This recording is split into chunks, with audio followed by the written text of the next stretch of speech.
आइए इस बीच दिवाली से दिवाली तक बाजार ने किस तरह के रिटर्न्स दिए हैं जान लेते हैं। डिटेल्स लेकर हमारे साथ कार्यक्रम में शामिल हो रहे हैं अंश बताइए।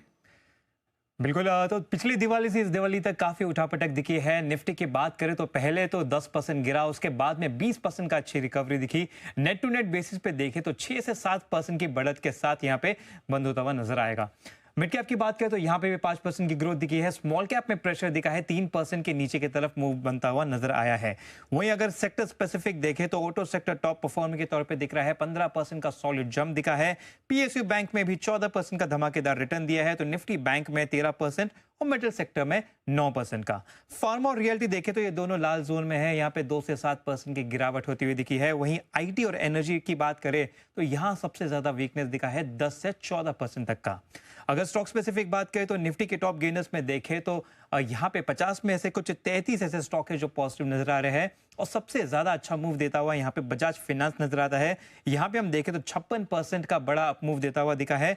इसके अलावा Maruti, Indigo, BEL, Eicher Motors में 40 से 50% तक की अच्छी खासी अप मूव दिखी है। वहीं टॉप लूजर्स की बात करें तो इसमें लिस्ट में हमें Trent, TCS, Tata Motors, Infosys और एनटीपीसी जैसे स्टॉक नजर आ रहे हैं, जिसमें 17 से 33% तक का डाउन मूव होता हुआ नजर आया है। मिड कैप के गेनर्स की बात करें तो यहाँ पे हमें L&T finance, Muthoot finance, Fortis, Paytm, BSE जैसे स्टॉक नजर आ रहे हैं, जिसमें 68 से लेके 81% का अप मूव बनता हुआ नजर आया है।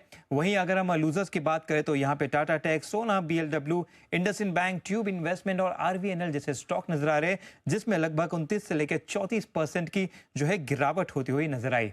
आखिर में स्मॉल कैप इंडेक्स की बात करें तो यहाँ पे 100 में से देखें तो सिर्फ 57 ही ऐसे स्टॉक्स हैं जो पॉजिटिव रहे हैं, क्योंकि ओवरऑल इंडेक्स भी लाल निशान में दिखा है। लेकिन गेनर्स की बात करें तो यहाँ पे Laurus lab, Manappuram finance, HBL engineering, GRSC और एस्ट्रेडियम जैसे स्टॉक नजर आ रहे हैं, जिसमें 60 से 82% तक का अपमूव बनता हुआ नजर आया है। लूजर्स की बात करें तो इस लिस्ट में हमें Tejas network, Brainbees, Natco pharma, Aditya Birla real estate और जिंदल स्टॉक जैसे स्टॉक नजर आ रहे हैं, जिसमें 40 से 60% तक की गिरावट होती हुई नजर आई। ओवरऑल देखें तो यहाँ पे काफी मिक्स्ड साल रहा है। ऑटो और पीएसयू बैंक ने लीड किया है, आईटी और एनर्जी ने ड्रैग किया है। मिड कैप और स्मॉल कैप में सिलेक्टिव स्टॉक्स में फायरवर्क दिखा है।